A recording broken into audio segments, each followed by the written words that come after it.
Hello and welcome to Digital Marketing Answered. I'm here with Tim again today, and today we're talking about the hidden costs of in-house versus agency. Yeah.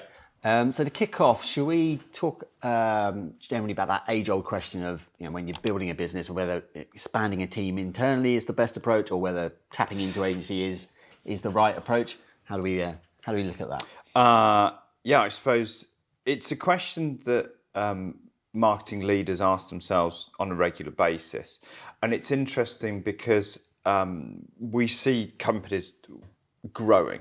Like what we do helps companies grow, so naturally we see them evolve through different growth cycles, growth points, and sometimes marketing leaders think that because they've grown, they need to take more bodies in-house in certain areas.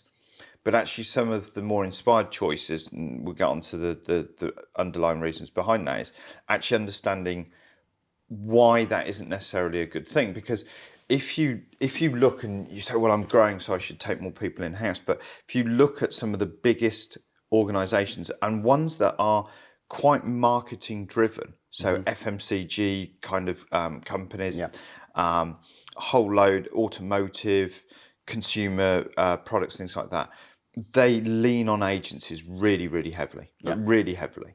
And so it's not a size thing. It's not a, well, if I'm growing, I should have more people.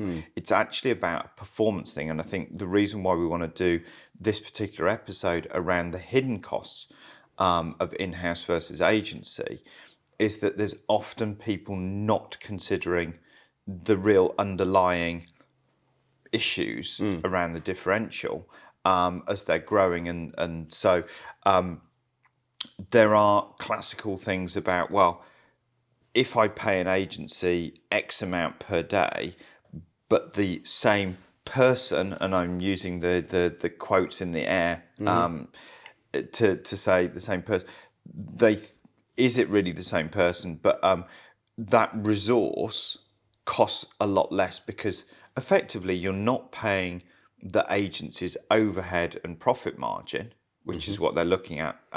So you think, well, it must be better because it must be cheaper. That's not where that's not where the real money is, if that makes sense. Okay.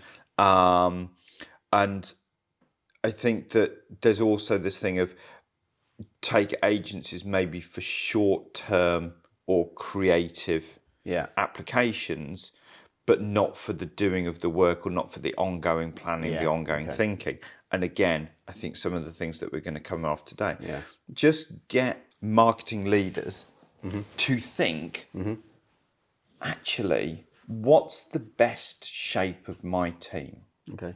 And when I talk about team, I am talking about their marketing ecosystem. So if you're a CMO or a CRO and you're looking at your marketing ecosystem, basically the question is, how do I get more for my investment? So when you're saying ecosystem, you're including agency in that? Absolutely. So one collaborative team, some in-house personnel mixed with expertise from outside. Absolutely. Well, you should always think about that. You should, I think if you have this arm's length relationships, you're never getting the best out of any agency that you're working with. If it's like the them and us, it's not a good approach. Not just agencies, but going back through my history, all the best performance that I've seen has come from collaborative partnership ways of working, not a them and us. Because on the face of it, like if you're a marketing director or a manager and looking at your team and thinking expanding, you think, well, employing X number more people, I'm getting 40 hours a week from each of them. Exactly. I'm getting a load of time that I'll be able to use and produce amazing marketing results. But it's just not as simple as that. No.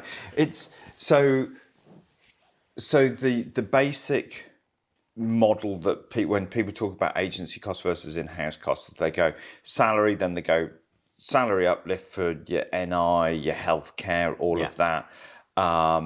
Then you go things like contribution to overhead. So they come in the office a couple of days a week or whatever. So they've got to have somewhere to sit and contribute to those overheads. And then they start looking at things like, oh, well, we need their Office 365 or Google Apps license. We need their computer and that kind of thing. and there's a bunch of costs there, then the enlightened ones are also then going, well, actually, hold on, there's actually some other costs here because it's going to cost me maybe 20-25% of their salary to recruit them. There's going to be a HR burden and things like that within the company. There's also a non-numeric financial cost of potentially you are becoming more restricted in what you're doing, and we'll talk about that in terms of resourcing. But you've got this thing where you've got salary plus on your employee, and you look at day rate of the agency and you go, well, they're around about, what's that? But this is where you start getting into the hidden differences. Right. So let's take the concept of what is the employee profile of the in-house versus agency. So in-house, and I'm going to generalize because you have to generalize in these things. So the person in-house maybe hasn't got so much experience. Are you bringing somebody in? Say you're bringing somebody in because you've decided you want to in-house your SEO, which you've been using an agency for, a sort of classical thing. Okay, well, what level are you really bringing in at? So, well, you don't want to go for super high level person. And if you are trying to attract super high level person, and you're kind of a mid-sized company, you're not a well-known top kind of company. Are you going to attract the right kind of person? Because they're going to go, work on just that one site day after day after day. Don't necessarily get the person with the, should we say, flared, imaginative attitude. But the other thing is that you see quite a lot is that the recruitment of digital marketing people into in-house roles of late has been sort of lower to mid-level roles. And the issue that I see with that is that you put this person in, they have nobody more senior in that skill set to go to. So how are they developing? How are they learning? They're only able to go outside. And also, I mean, in-house, I've seen very poor training and production kind of training and development, should we say, plans for some of the in-house digital people, because the HR people don't understand what they need to skill about. But if you've not got somebody senior to go to and learn from, how is that person developing? So you could bring somebody in, they could be okay, but where are they going to be in 18 months' time? Because we work in such a fast-moving landscape that they're kind of always getting left behind on the on the escalator of life in terms of that skill set. So that's restrictive, and where they're developing becomes restrictive. But also, if you've got one person doing one specialist role within your organisation, they've got nobody else to bounce ideas off. They become very inward looking. So are they actually taking you in the right direction? So there are real costs to that kind of situation where you've got this isolated skill sitting in your team, and they're not actually growing at the rate that the industry demands of them, if you know what I mean. And so they're actually missing out on opportunities, missing out on things they could be doing because of a lack of knowledge in-house there, because they're keeping it very insular. Not for the want of these people trying. I'm not saying that these people aren't going to do a good job and want to develop.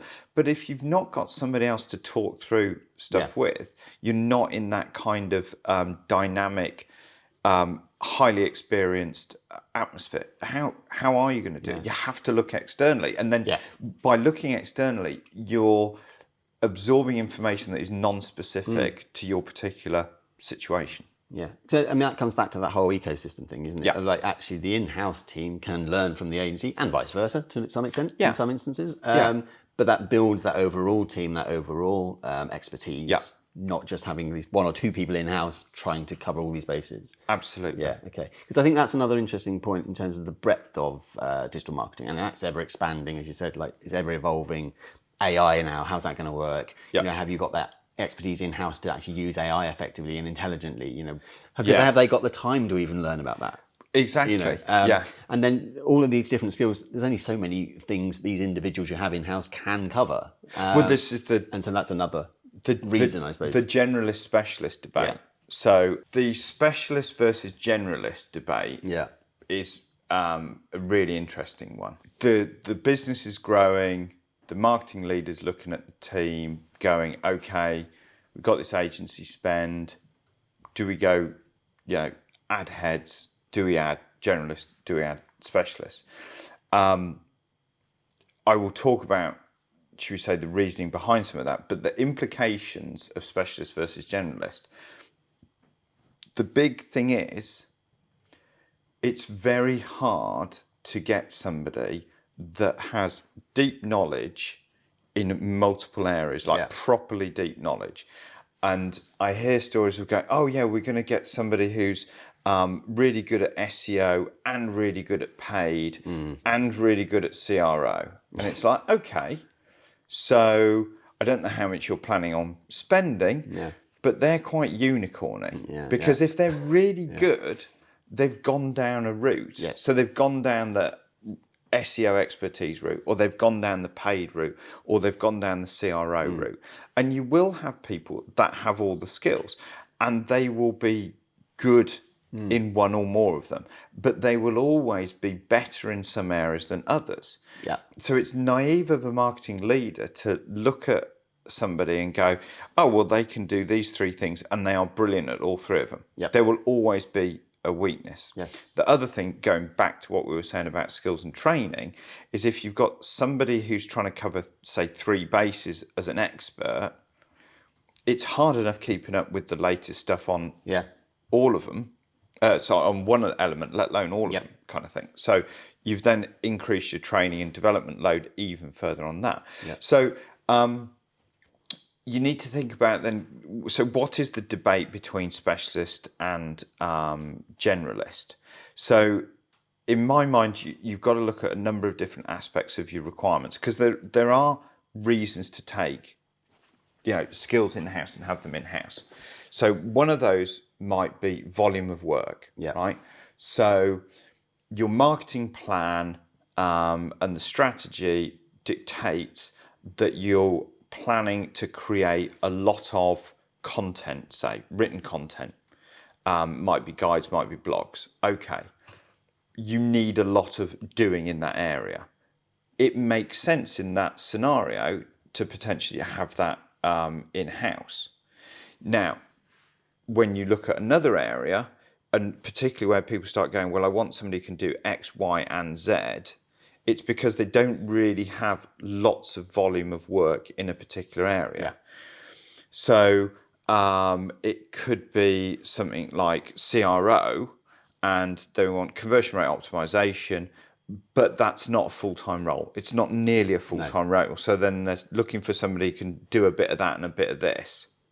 It's not really a good solution to, I want my conversion rate optimization to be absolutely top of the line. You need a specialist to do that. But there's not the volume to justify a full-time role. Exactly. So you have to look at the volume of the work. Then you have to look at, I think, another good reason for an in-house role rather than an agency role is management and coordination.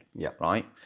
And it's knowing what's going on in all the different areas and making sure that the plan is being followed. So if you're a CMO and you're looking, you might want to take on a digital marketing manager who has oversight of a whole area. That's quite a typical hire.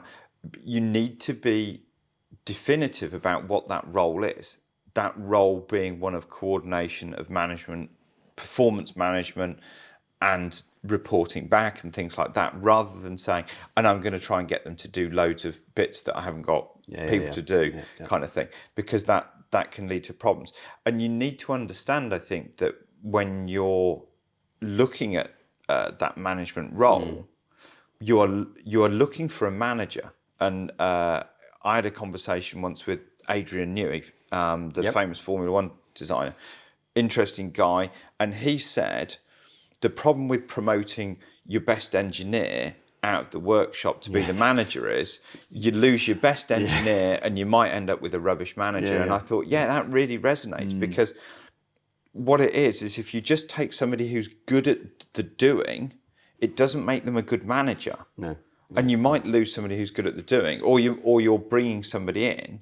And I've seen it before in organisations that I've worked in, where somebody has been a doer and wants to be a manager because they see that as their next natural step up. Yeah. But actually, they were much better. They should have stayed at the doing. So it's a good thing to in-house, but it's got to be selected in the right way. But equally, you can fall into the trap of employing too many lower level that then in-house with limited skills, but then you then end up needing an extra tier above them to actually manage them and coordinate them, and then that's your hidden cost, because you haven't thought further down the line, actually, hold on, that's in the long run is going to cost me a lot more money, because I'm going to have more experienced people come in to manage the people I've got in, because they haven't been able to do everything and coordinate everything that we need to do.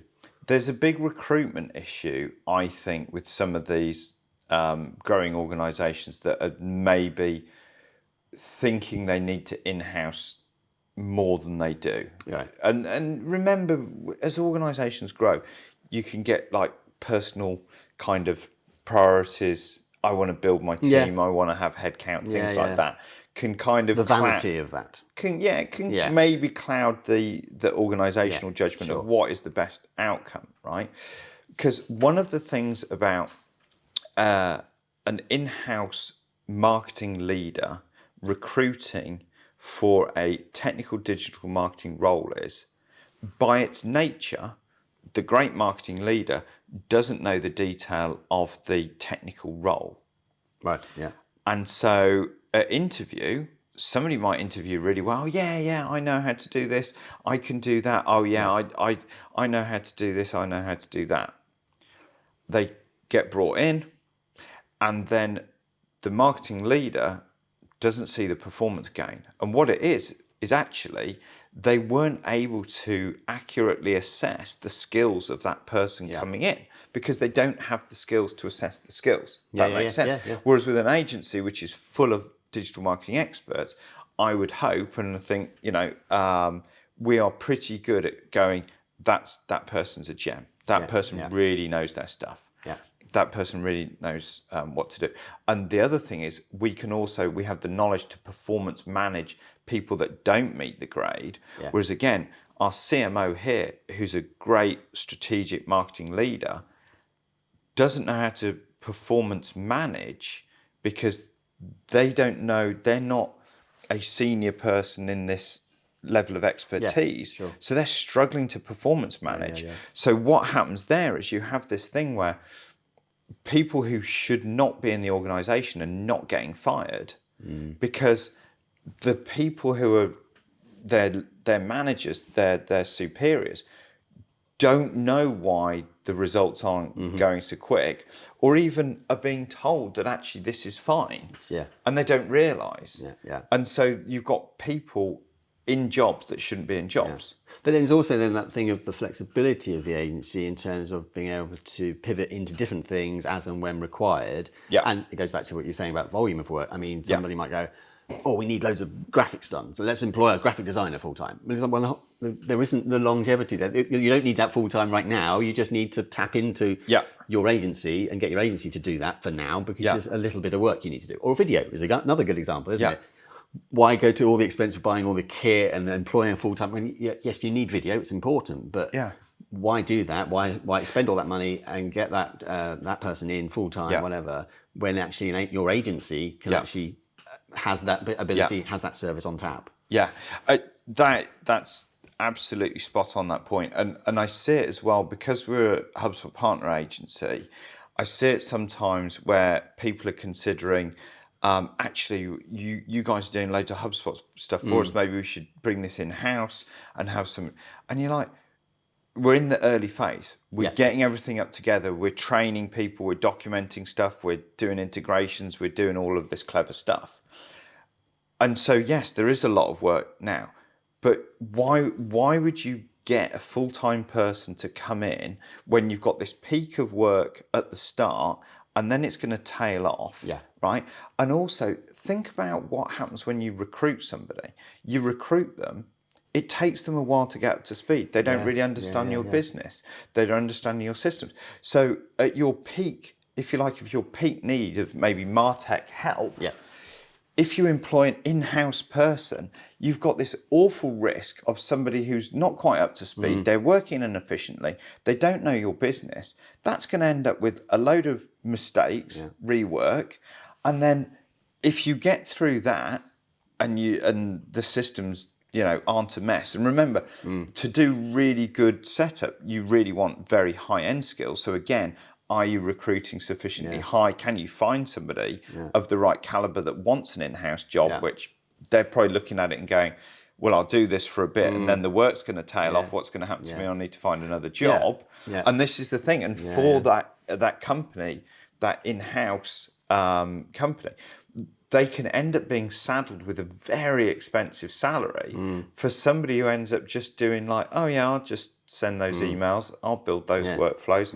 And you're like, you didn't need that massive salary on your books. Or equally, they go cheaper and they buy someone lower level, but they make a pig's ear of it, and that ends up costing you, way more than if you just got somebody who knew, or a team in that knew what they were doing from day one. And I think that you're touching on the biggest hidden cost of the in-house versus agency, right? So there's this thing of, we talked at the start, it's salary plus and all of that, and you look at the maths, right? But what's the biggest cost of getting it wrong, right? Because, maybe you make the right hiring process and you don't have to make them redundant and have that cost and blah, blah, blah, whatever, right? But we talked about things like, the creepage of knowledge because they're in-house only. Are they at the right level? Can you performance manage them effectively? Are they working in a coordinated manner across different areas? All of these things add up. And where you've got people, and you touched on this about like companies sometimes having a bunch of not that experienced digital marketing doers thinking that they'll get loads of stuff done. The real cost is screwing up the performance. As you say, it's like, what's the performance differential, right? So this, depending on where the company is and in their life cycle and their competitive market, this could be catastrophic for the business. If you are like a SaaS company with your Series A, Series B funding, you're in that growth spurt, you need to demonstrate to investors that you're going to get that hockey stick trajectory of, the positive revenue lines. The nightmare scenario is your marketing team just aren't that good, right? Whereas, you could have spent more money in per day, but you got a whole bunch of experts from an agency that are up to speed, flexible, really know their stuff. And the differential between the growth line of like, we paid for expensive agency time compared with in-housing is that gap in the line. Now, if you're a SaaS growth company and you're in that investment cycle, as a CMO, you're going to get in a lot of difficulty when it gets to the point where you're going back to the investors and they go, well, hold on, all your sales predictions were this, MQLs, SQL should have been hitting these numbers. And the numbers haven't been hit. And maybe now the cost base of the in-house team has swelled because to sort the problem out, more people have been brought in rather than thinking, well, let's just bring in smarter people rather than more people. And so you can actually find that the investors go, well, you haven't hit your numbers. It's obviously not, product market fit's not there maybe. And a successful business could actually fail on the basis that the marketing team don't perform. Okay. So it's pretty catastrophic if you get it wrong. Okay. Yeah. Okay. So moving on from that, other hidden costs, other things that you think people perhaps don't always measure or think about when they're building their in-house team, as opposed to employing an agency. What other things are people missing? I think it's the coordination and the time overhead. A successful CMO knows where to spend their time and usually works typically very hard, extended hours, right? If they're getting sucked into things because their team isn't performing well, perhaps it's not got the right skills, or it's not being coordinated in the right way, or it's not got the joined up thinking, then it's going to have a big cost on them, because they need to be out of the weeds, doing the big thinking, getting stuff right, giving the direction, not getting drawn into stuff. And I think alongside that, as a cost, I think is the ideas and creativity. We touched on the fact that development of skills and expertise is much harder for an individual in an in-house role because they're not surrounded by other experts in the same field. But there's also this creativity and ideas factor, that if you're in a position where there's lots of high-end digital marketeers all working on things, and crucially working on different types of accounts. Yeah. So there's the in-house, which is just working on that client all the time, which is really narrow. But one of the things about Innovation Visual, we deliberately work across sectors and across B2B and consumer, because you can cross-pollinate ideas. Creativity is what we bring to the party a lot of the time. And we infuse our team, hopefully, with creativity and ideas. And I think that this can wane within an internal team. I spoke to a marketing leader not that long ago, and they were actually complaining about the fact that their team don't bring ideas to the table. Right, yeah. Literally, there wasn't the innovation there, and they were saying that it's a drain on them, because every time we come to do something, the leader is having to come up with the ideas and go, well, what about this, guys? What about this, guys, right? And the famous Steve Jobs quote is, I don't employ you to tell you what to do. I employ you for you to tell me what to do, right? And good people bring stuff to the party. Now, interesting, there's some evolution, I think, to be done within that team to help drive that creativity. But you can see how, the stagnation of an internal team actually is really harmful to the performance. And I think that in some, all of these things add up. Take aside the headline costs of salary or agency or whatever. That stuff, okay, that's there. But the whole point of what we're saying about the difference between in-house and agency is, I think you can get greater performance with the right blend. And I'm not saying you don't have in-house people, and I'm not saying you don't have, it's all about... It's one or the other, it's not, it's a blend. It's a blend. But the blend needs to be really thought about. And the difference, the real cost is, are you going to hit 40% growth, or are you going to hit 400% growth? Or 10% or 20%. But think about, do the numbers. If you're watching the video, think about what your turnover is now. And think about what, your marketing team performing twice as well. And I see it like, the in-house team, they did all these conversions, and you look at it and you dig into the data with the leader and you go, do you realise that, but most of these conversions aren't actually making it to SQL. The sales are qualifying them out. Or you have sales leaders coming back to the marketing people saying, you do realise that these people that, you're organising demos for don't turn up. That's the massive knock-on costs. And as well as the flexibility, as well as all the other good things that you can get with an agency.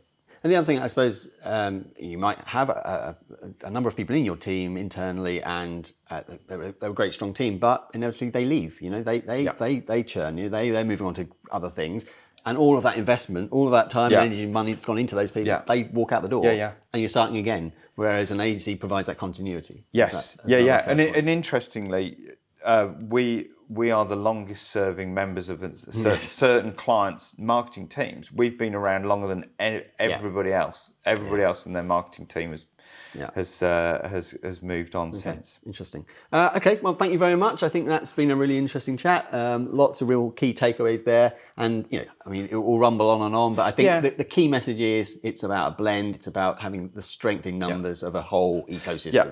And I appreciate that people go, well, you're an agency, you're bound to say some of that stuff, but actually think it through. There's a lot of sense. People stick with us and get the performance for years and years for a reason. It's not that it's like, oh, well, we can, this is the way to do it, and we're pulling the wool over people's eyes. I think quite the contrary. I think people need to think really about how to get their performance. Yeah. Okay, fantastic. Thanks very much for watching. I hope that has been of interest and of use. Please don't forget to like and subscribe to the channel, and also hit the notification bell. Please comment below, and don't forget to download the podcast. So until next time, thank you very much, Tim. Thanks, Pete. And thanks for watching, and we'll see you again on Digital Marketing Mastered.